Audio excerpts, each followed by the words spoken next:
There's a sentence that repeats over and over throughout the Bible. Every time an angel appears before someone, the same warning follows. Do not be afraid. Sometimes it appears as fear not or be not afraid, but the message is the same, and it's repeated more than 300 times throughout Scripture. And here's a surprising truth. We've been misled. The angels in the Bible are not what most people imagine them to be. They are not childlike figures with wings floating on clouds, nor are they ethereal women with white robes. That image is a fabrication. The reality is quite different. The true angels of the Bible are awe-inspiring, beyond human comprehension, and deeply striking. They are beings that defy human logic, instilling fear upon their appearance. We witness this repeatedly in the Bible. Do not be afraid, Mary, the angel tells the young virgin, as he reveals she will carry the Son of God in her womb. Abraham heard these same words when he looked up at the stars, as did the shepherds on that night in Bethlehem. Why such fear? What did these beings look like that terrified people so much? The answer is clear, because what they were seeing was not human, and that's the truth we're going to reveal today. We are going to shatter the false image of angels and discover what they are truly like according to the Bible. We'll delve into the levels of heaven and the invisible hierarchies. Stick around until the end, because today you will learn about something very few dare to reveal. The most mysterious angels in the entire Bible, the Ophanim, the most baffling beings ever described, the living wheels covered in eyes, eternally revolving, guarding the throne of God. When we hear the word heaven, many of us picture a singular place, a spiritual, radiant realm where God resides and souls find peace. However, the Bible never depicts heaven as a singular, simple place. On the contrary, it portrays it as a complex structure, a hierarchy buzzing with levels, roles, and dominions that exist above us. The Apostle Paul states it clearly, I know a man in Christ who 14 years ago was caught up to the third heaven. If there's a third heaven, then there must be a first and a second. This suggests that the heavenly world isn't flat or uniform at all levels, but is organized, stratified, and full of distinct functions, much like a royal kingdom. The Bible reveals that heaven is far more complex than we ever imagined. We are surrounded by an invisible world, a world that interacts with ours even though we can't perceive it. Let's explore the first level. The first heaven, the visible sky. The first heaven is the sky we can all see, the firmament, the atmosphere, the space surrounding the earth. It is what God created in the beginning when he said, "Let birds fly above the earth across the vault of the sky." This is merely the lowest level. No angels or spiritual powers reside here. It is the stage for the visible creation, home to the clouds, the sun, the moon, and the stars. Yet beyond what the eye can see lies the second heaven. The second heaven, the spiritual intermediate sky. This level is invisible, yet active. The second heaven is the intermediate domain where constant spiritual warfare rages. What happens there influences the earth, and what happens on earth echoes in that realm. Here are the fallen angels who still retain power, alongside God's angels who serve as warriors and messengers, fighting for the divine will. Many of these beings continue to operate as spiritual authorities over regions, cultures, and empires. This is clearly depicted in the book of Daniel, when an angel appears and delivers a startling message. From the very first day that you set your heart, your words were heard, and it is because of your words that I have come. But the prince of the kingdom of Persia opposed me for 21 days. Then Michael, one of the chief princes, came to assist me. This prince of Persia isn't an earthly king. It's a spiritual entity that controlled the region from the unseen realm and blocked the messenger's path to Daniel. The archangel Michael, one of the leaders of the celestial army, had to intervene to clear the way. This reveals that this second heaven is a spiritual battlefield, a territory contested between light and darkness. Most importantly, humanity is not outside of this battle. It's a disputed territory, and although human eyes cannot see it, its influence continuously affects human history. There are invisible dominions, thrones and armies in a dimension our eyes cannot witness, but that impact us. Above all, there is the third heaven.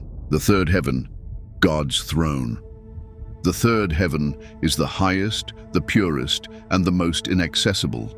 It is the realm of God's eternal throne, untouched by any shadow of evil or corruption. Known also as paradise, it's where one experiences complete communion with God. This is the heaven Isaiah glimpsed when he wrote, "I saw the Lord, high and exalted, seated on a throne, and the train of his robe filled the temple."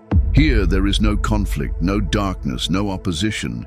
It's the very heart of the eternal kingdom. This is the heaven John describes in Revelation, where seals are broken and living creatures revolve around the throne, proclaiming, "Holy, holy, holy is the Lord God Almighty." In this third heaven dwell the angels closest to God, for not all angels are the same. Just as heaven is organized into these three levels, so are angels arranged in hierarchy. Some are messengers, others are warriors, some guard sacred places. Each has a role and occupies a specific place in the kingdom. And not all reside in the same heaven. Some act on earth, others battle in the intermediate heavens, while some never leave God's presence. Yet, there is one type of angel unlike any we've ever imagined. This is the most mysterious angel in the Bible, the one no one understands, but who upholds the glory of God. They are the Ophanim, and to understand their nature, we must first know the hierarchy of heaven's armies. When we hear the word angel, we often think of a single type of being, but in the Bible, an angel literally means messenger. The scriptures and ancient texts reveal that the heavenly kingdom is composed of distinct orders, each with specific tasks and positions, much like a perfectly structured army. Imagine an invisible kingdom as organized as any human realm, but far more expansive. There are ranks, roles, and hierarchies. Each type of angel operates on a different level of heaven. In the first and second heavens, there are angels and archangels. At the lowest level are the ordinary angels, the messengers. These are the ones who most frequently interact with us. They appear in dreams, guide us, protect us, and bring us specific messages. They are the ones who visited Lot before the destruction of Sodom and accompanied Jacob in his vision of the heavenly ladder. Angels descending and ascending, working on earth to fulfill divine missions. Higher up the celestial hierarchy, beyond the common angels, are the archangels. The word itself literally means chiefs of angels, and their rank is impressive. They are not limited to delivering individual messages. They are strategists, leaders of unseen battles, commanders of entire armies. In the Bible, only one is explicitly named with this title, the Archangel Michael. He is the great prince who defends God's people and the leader who, in Revelation, battles the dragon and casts Satan and his rebellious angels out of heaven. Yet Michael does not stand alone. Judeo-Christian tradition, reflected in texts like the Book of Enoch and the Book of Tobit, reveals that there are other archangels of great significance. The Archangel Gabriel is the herald of profound revelations. He appears in the book of Daniel to explain prophecies, and later he stands before Zechariah to announce the birth of John the Baptist, and months after that, before Mary to inform her that she will bear the Son of God. The Archangel Raphael, the healer and protector, accompanies young Tobit, rescues him from danger, vanquishes an evil spirit, and restores the sight of Tobias his father. He himself declares, "For I am the angel Raphael, one of 7 who stand before the Lord." Lastly, the Archangel Uriel, mentioned in the book of Enoch, emerges as the illuminator of prophecies, revealing secrets about the end times and the nature of divine glory.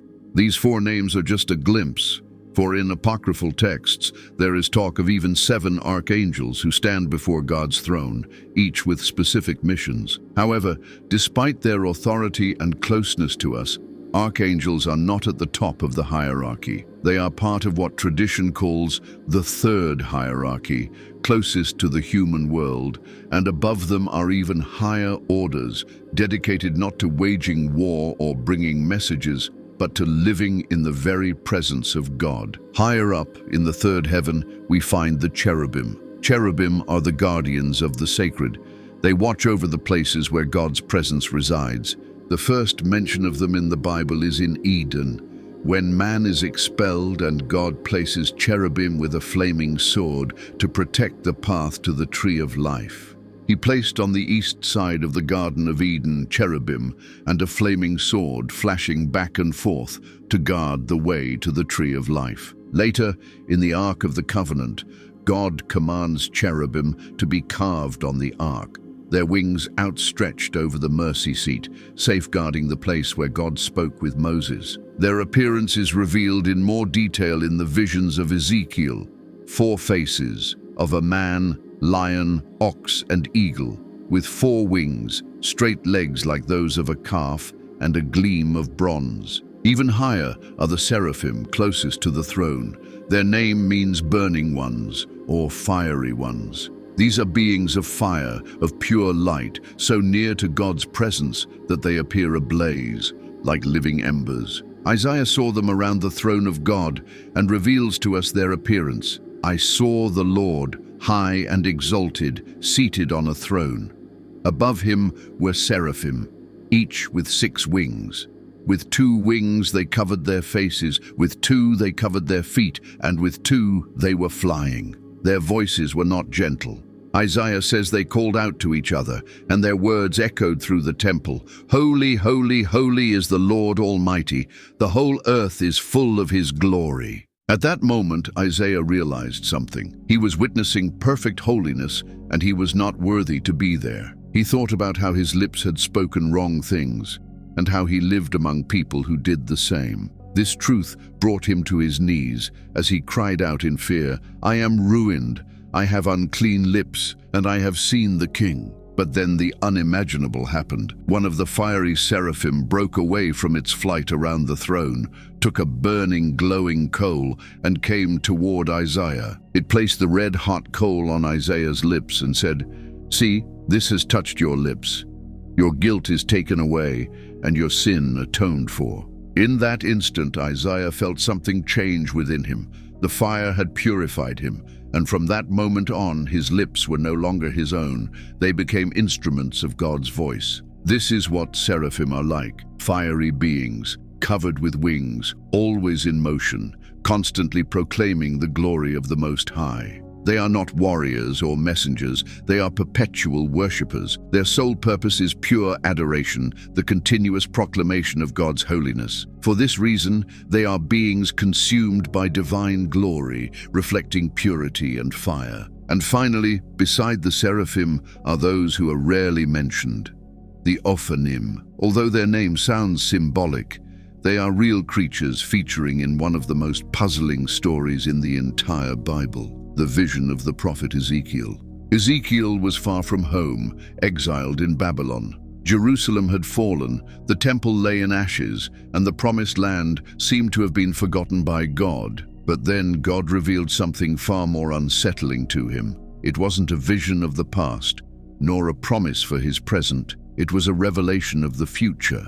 Ezekiel recounts the moment with precision. In my 30th year, in the 4th month on the 5th day, while I was among the exiles by the Kibar River, the heavens were opened, and I saw visions of God. The river Kibar was a grand canal near Babylon, an artery of water used for trade and the forced labor of the exiles. In that place lived a marginalized Jewish community, far from the temple and far from God. For 5 years, Ezekiel lived among the exiles, watching as the people repeated their mistakes even in a foreign land. But suddenly the heavens opened. Ezekiel looked up, and from the north came a whirlwind, and within that storm was a massive cloud wrapped in fire, with lightning flashing from one side to the other. From that cloud emerged 4 living creatures, the cherubim of God. Each had 4 faces, a human, a lion, an ox, and an eagle. Their wings spread out,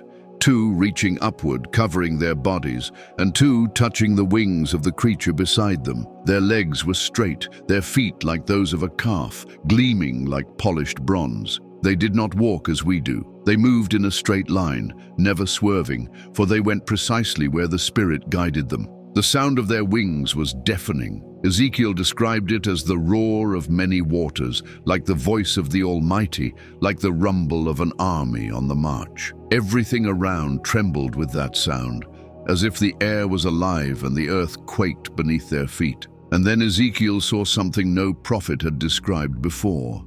I saw a wheel on the earth beside the living creatures, and the appearance of the wheels and their workmanship was like the color of beryl, and their appearance and work were as a wheel within a wheel. For the first time in the Bible, the living wheels appeared, covered with eyes, moving in unison with the cherubim. When the living creatures moved, the wheels moved beside them, for the spirit of the living creatures was in the wheels. Ezekiel is astounded. How can one possibly describe such a vision? He uses earthly words for something never before seen, gigantic wheels. But these weren't ordinary wheels, they were wheels within wheels, as if one rotated perpendicularly within the other, enabling them to move in any direction without turning. Their appearance was dazzling like chrysolite, and even more terrifying.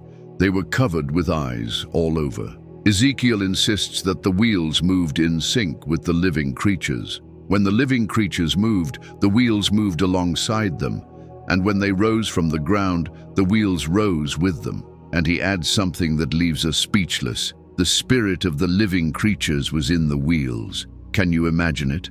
They are part of a perfect celestial organism, as if God's throne itself were alive and in constant motion. The wheels had no separate will. They did not act on their own, but were so closely connected to the cherubim that they seemed like a single being.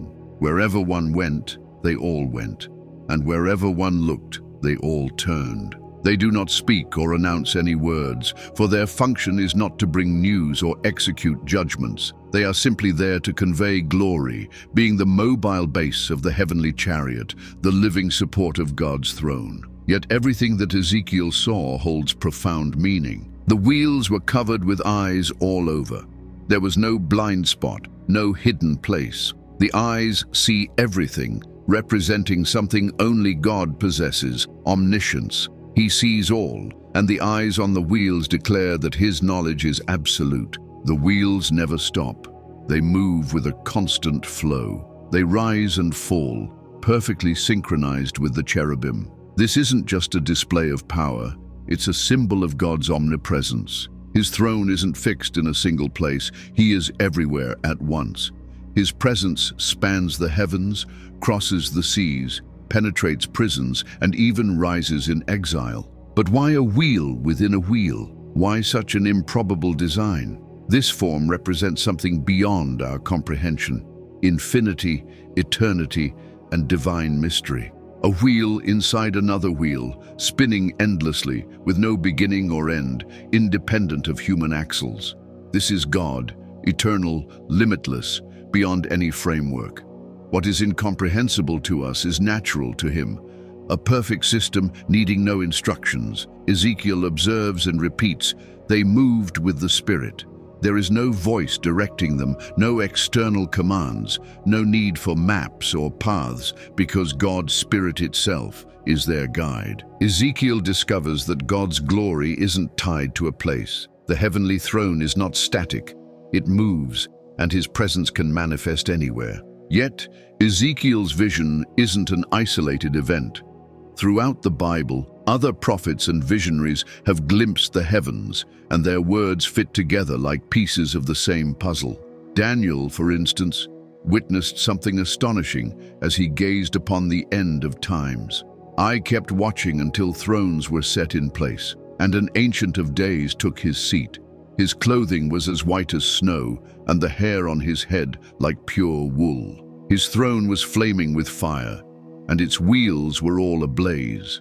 There they are again, wheels associated with the throne, wheels ablaze that are no mere embellishments, but symbols of God's movement, power, and active presence. Centuries before Christ, the prophet Zechariah also glimpsed a piece of this mystery. Behold, 4 chariots emerged from between 2 mountains, and the mountains were made of bronze. In the first chariot were red horses, in the second black horses, in the third white horses, and in the fourth dappled horses. These chariots were sent to traverse the earth, messengers and executors of divine judgments. This apocalyptic imagery suggests movement, commands fulfilled, a heaven that acts within human history. In the final book of the Bible, John is taken up in spirit and describes the eternal throne. And around the throne were 24 thrones. Seated on the thrones were 24 elders. And around the throne and above the throne were 4 living creatures full of eyes in front and behind. Again, the same structure. A greater throne, lesser thrones, living creatures covered with eyes, all forming an organized celestial court. When you piece together these testimonies, the image becomes clearer. We are not looking at isolated visions, but fragments of a single design, a structured heaven, a real kingdom, a throne that moves, and a court that functions like a living organism. Wheels, chariots, fiery beings, elders on thrones.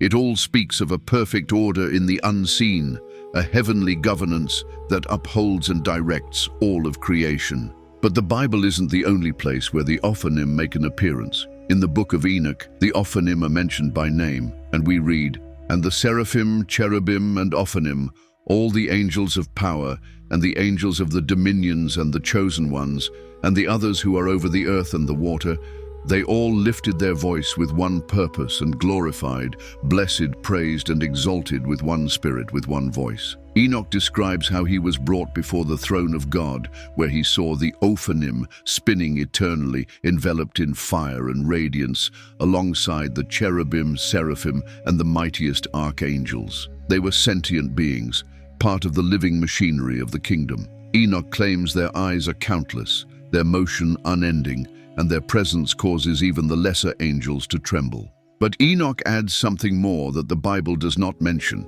He calls them angels of sound and eternity. According to this ancient text, their movement isn't silent. It produces a thunderous roar, a song that sustains the cosmos. They are living gears that mark the rhythm of time and guard the mystery of eternity. They are voices without mouths, hymns without words, resonating before the throne of the Almighty. Not only do Jewish texts mention them, but centuries later in Christian theology, the enigmatic Pseudo-Dionysius the Areopagite included them in his renowned hierarchy of celestial beings. Here, the Ophanim are identified as part of the thrones, the highest tier in the 9 celestial hierarchies, standing alongside Seraphim and Cherubim. Dionysius describes them as bearers of justice and divine governance, entities so close to God that they embody his will without the need for words. When we ponder these ancient visions, we might dismiss them as distant tales, yet the Bible tells us something different. Paul wrote, "For our struggle is not against flesh and blood, but against principalities, against powers, against the rulers of the darkness of this world, against spiritual wickedness in high places." This implies that the invisible realm directly impacts our experiences in the present. Angels, including these mysterious Ophanim, are not merely symbolic. The Bible asks, "Are they not all ministering spirits sent forth to minister for those who shall be heirs of salvation?" Invisible realities surround us, spiritual movements that sustain, protect, and fulfill God's will as we go about our daily lives without noticing. God's throne isn't fixed in a corner of the universe. It moves, it advances, for his glory is not confined to a temple or a moment in the past. And now, after gazing at the heavens and peering into the mystery of the Ophanim, the words that started it all resonate with newfound power. Do not be afraid. Fear not what you do not understand. Fear not the invisible, nor the mysteries of heaven. Open your spiritual eyes. Let this vision ignite your faith. Seek the truth and surrender to what surpasses your understanding. And now, after all you have heard, I ask you, do you feel there are angels acting around you even though you can't see them? We live in times where the spiritual and the earthly intersect more than we imagine, and what once seemed ancient is more alive than ever. And you, do you recognize traces of what you've heard today in what happens around you? Have you seen signs? Leave your comment in the comment box. And if you want us to continue exploring these hidden mysteries of the Bible, give the video a like and share it, because that's how we'll know we should keep revealing more secrets of the kingdom, more visions, and more prophecies being fulfilled before our eyes. And if you want to delve even deeper, click now on the video you see on the screen, the book of Isaiah. For Isaiah was the prophet who saw it all. He saw the heavens open, the fall of empires, heard the Seraphim, and left warnings of the end times. But Isaiah not only witnessed judgment, he also foresaw eternal hope. He envisioned the Messiah before his birth and was the first to proclaim the great promise of a Savior who would come to take away the sin of the world. If this topic has moved you, what you will discover in the book of Isaiah will impact you even more. Blessings.